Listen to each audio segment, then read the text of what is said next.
ኢማጂንግ ኤግዛሚኔሽንስ የሕክምና ምስል ማንሳት ምርመራዎች እጢው ወደ ሌላ የሰውነት ክፍል መርዘሙንና የካንሰር ሴሎች ወደ ሌላ የሰውነት ክፍሎች መሰራጨታቸውን ለማወቅ ይረዳል። እነዚህ ምርመራዎች የሚከተሉት ናቸው። ሲቲ ስካን አንድ ማግኔቲክ ሬዞናንስ ኢማጂንግ (ኤምአርአይ) የሲቲ ስካን እና ኤምአርአይ ምርመራዎች እጢው ወደ ሌሎች የዳሌ ክፍሎች ፔልቪክ እና በአቅራቢያ ባሉ ሊምፍ ኖዶች መሰራጨቱን ለማየት ይጠቅማሉ። ቤሲክ ኮምፕሊሜንተሪ ኤግዛሚኔሽን እንደ ደረት ኤክስሬ እና የሽንት ማስወገጃ ክፍሎች ኤክስሬ ምርመራዎች የዚህን በሽታ ምርመራ ይደግፋሉ። በካንሰር ምክንያት የማህፀን ጫፍ ግድግዳና የሊምፍ ኖዶች መተለቅ ኩላሊታችን፣ የሽንት ማስተላለፊያ ቱቦአችን እና የሽንት ከረጢታችንን ይጫኑታል። ይህንን ሁኔታ ደግሞ በኤክስሬ ምርመራ ልንለየው እንችላለን። የሽንት ማስወገጃ ክፍሎች ኤክስሬ ምርመራ ኢንትራቪነስ ፓይሎግራም ምርመራ ሊሆን ይችላል። ይህ ምርመራ ማለት ቀለም በሽንት ማስወገጃ ስርዓታችን ውስጥ እንዲገባ ይደረግና ከዚያም ኤክስሬ ምስል ስናነሳ የሽንት ማስወገጃ ስርዓታችን ክፍሎች ከሌላው የሰውነት ክፍሎች በደንብ ተለይተው እንዲታዩ ያደርጋል። ስቴጂንግ አንድ ግሬዲንግ የካንሰር በሽታው የደረሰበትን ደረጃ መግለጽ። ሐኪማችን ተገቢና በቂ ምርመራዎች አድርጋ ይህ በሽታ እንዳለብን ካረጋገጠች በኋላ በሽታ የደረሰበትን ደረጃ ትገልጻለች። የካንሰር በሽታው ደረጃ የእጢውን መጠን እና ካንሰሩ ወደ ሌሎች የሰውነት ክፍሎቻችን መሰራጨቱን ይነግረናል። የማህፀን ጫፍ ካንሰር 5 ደረጃዎች አሉት። እነዚህም ደረጃ 0 (ስቴጅ 0) ይህ ደረጃ ማለት ካንሰር ሴሎች የላይኛው የማህፀን ግድግዳ ሽፋን ላይ ብቻ ነው የሚገኙት። ይህ ደረጃ ካርሲኖማ ኢንሲቱ ይባላል። ደረጃ 1 (ስቴጅ 1) ይህ ደረጃ ማለት ካንሰር ሴሎች በማህፀን ጫፍ ግድግዳ ላይ ብቻ ነው የሚገኙት፣ ከላይኛው ሽፋን ስር ይገኛሉ። ደረጃ 2 (ስቴጅ 2) ይህ ደረጃ ማለት ካንሰር ሴሎች ከማህፀን ጫፍ አልፈው በብልት የላይኛው ክፍል ወይንም ከማህፀን ጫፍ ቀጥለው ባሉት ቲሹዎች ውስጥ ተሰራጭተዋል። ደረጃ 3 (ስቴጅ 3) ይህ ደረጃ ማለት ካንሰር ሴሎች የታችኛው የብልት ክፍል ወይንም የዳሌ ግድግዳ ላይ ፔልቪክ ዎል ተሰራጭተዋል፣ ወይንም የሽንት ማስተላለፊያ ቱቦን ደፍነዋል። በተጨማሪም በአቅራቢያ ወዳሉ ሊምፍ ኖዶች ተሰራጭተው ሊሆን ይችላል። ደረጃ 4 (ስቴጅ 4) ይህ ደረጃ ማለት ካንሰር ሴሎች ወደ ፊኛችን፣ ፊንጢጣችን ወይንም ራቅ ወዳሉ የሰውነታችን ክፍሎች ተሰራጭተዋል ማለት ነው። የካንሰር ሴሎቹን ከጤናማዎቹ ሴሎች ጋር በመልክ እና በባህሪ በማነጻጸር ለካንሰር ሴሎች በሚከተሉት መልኩ ደረጃ ይሰጣል። ደረጃ 1 ግሬድ 1 ይህ ደረጃ ማለት የካንሰር ሴሎቹ በአዝጋሚ ሁኔታ የሚያድጉና ብዙም የመሰራጨት ባህሪ የሌላቸው ናቸው።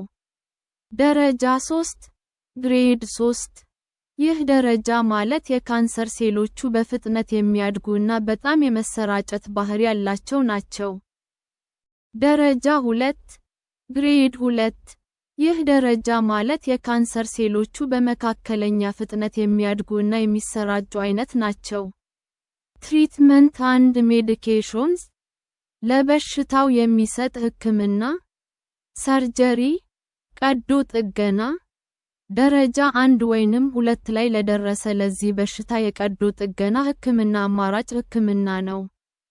የቀዶ ጥገና ሕክምና ያስፈልጋል አያስፈልግም የሚለው ጉዳይ የሚወሰነው በእጢው መጠንና የበቀለበት ቦታ ላይ ተመርኩዞ ነው።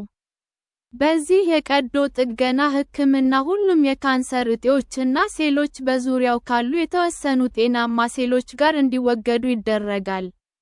ይህ ሕክምና የሚሰጠው አጠቃላይ ማደንዘዣ ከተሰጠን በኋላ ነው። በሌላ ሁኔታ ደግሞ ሙሉ ማህፀናችንን ማስወገድ ሊያስፈልግ ይችላል። ይህ ሕክምና ሂስተሬክቶሚ ይባላል። በዳሌ አካባቢ ያሉ ሊምፍ ኖዶችን መወገድ ሊኖርባቸው ይችላል። የሂስተሬክቶሚ ሕክምና ከወሰድን በኋላ የተወሰነ ህመም፣ ማቅለሽለሽ ወይንም የፊኛና የአንጀት ችግሮች ሊያጋጥሙን ይችላል። የማህፀን ጫፍ ግድግዳ የላይኛው ክፍል ላይ ብቻ ቀዶ ጥገና ሕክምና ከወሰድን ቁርጠት፣ መድማት ወይንም የብልት ፈሳሽ መውጣት ችግሮች ሊያጋጥሙን ይችላሉ። ነገር ግን እነዚህ ችግሮች ጊዜያዊ ናቸው።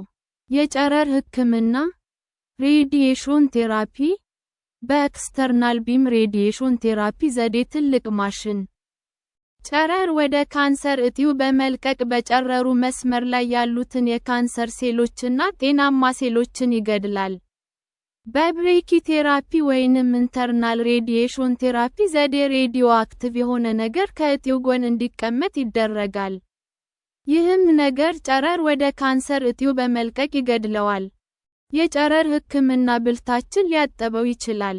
በተጨማሪም የጨረር ሕክምና የወር አበባ መታየትን ያለ ጊዜው ሊያስቆመው ይችላል። ለአንዳንድ የዚህ በሽታ ደረጃዎች የጨረር እና የኬሞቴራፒ ሕክምና አንድ ላይ ሲሰጡ የተሻለ ውጤት ያስገኛሉ። ይህ አይነቱ ሕክምና ኮንከረንት ኪሞሬዲዬሽን ይባላል። የጨረር ሕክምና ውጤታማ በሆነ መንገድ እንዲሰራ የኬሞቴራፒው ትልቅ እገዛ ያደርጋል። የዚህ ሕክምና አማራጮች የሚከተሉት ናቸው። 1. በየሳምንቱ የጨረር ሕክምና ከመውሰዳችን 4 ሰዓት በፊት ሲስፕላትን የሚባል የበሽታ በቬን የደም ቱቦአችን እንወጋለን። 2. ወይንም ሲስፕላትን ፕላስ 5 እስከ ፍሎሬረሲል 5 እስከ ኤፍዩ የሚባል መድኃኒት በየ4 ሳምንቱ የጨረር ሕክምና ከመውሰዳችን በፊት እንወስዳለን። ኪሞቴራፒ የኬሞቴራፒ ሕክምና ማለት የካንሰር ሴሎች እንዳያድጉና እንዳይሰራጩ የሚያደርጉ መድኃኒቶችን በመርፌ ወይንም በእንክብል መልክ መውሰድ ነው። እነዚህ መድኃኒቶች ጤነኛ ሴሎችንም በተወሰነ ረገድ ይገድላሉ። ምንም እንኳ ጤናማ ሴሎች መተካታቸው ባይቀርም ይህ ሕክምና የተወሰኑ ችግሮችን ያመጣል። እነዚህም ማቅለሽለሽ፣ ማስታወክ፣ ተቅማጥ፣ የምግብ ፍላጎት መቀነስ፣ የአፍ መቆሰል፣ ከፍተኛ ድካምና ጉልበት ማጣት፣ የፀጉር ማለቅና ለበሽታ በጣም ተጋላጭ መሆን ናቸው።